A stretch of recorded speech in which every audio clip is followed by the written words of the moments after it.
কঠিন সময় মানে শুধু জীবনের বড় বড় হারানোর ঘটনাই যে না, এটা বুঝতে বুঝতে বয়স হয়ে গিয়েছিল 21-এর বেশি। কঠিন সময় মানে হতে পারে যে কোনো ধরনের পরিবর্তনও। বদলের রাস্তায় কে আপনার হাত ধরে রইল আর কে ছেড়ে দিল, সেটার হিসেব আমি রাখতে বলি না, তবুও দেখুন, যে যায় তাকে যেতে দেয়াই সবচেয়ে ভালো। যে থাকে তার থাকতে চাওয়াই আসল কথা।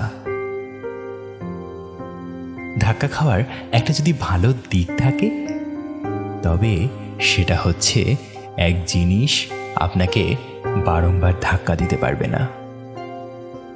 প্রথমবারে আপনি নিজেকে নিজে হাত ধরে তুলতে শিখে ফেলবেন।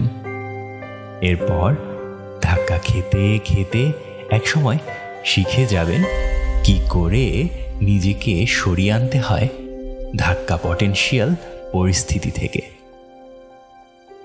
জীবনের কঠিন সময়ে তাই যদি আপনার সামর্থ্য হয় শুধু মাথা ভাসিয়ে রাখার, তবে শুধু তাতেই মনোযোগ দেয়া খারাপ কিছু নয়। রাস্তাটা আপনার, জার্নিটা আপনার, ব্যথা আনন্দও একান্ত আপনারই। তাই উদযাপন কিংবা সান্ত্বনায় কাউকে সাথে পেলে ভালো, তবে না পেলেও মন খারাপ করবেন না।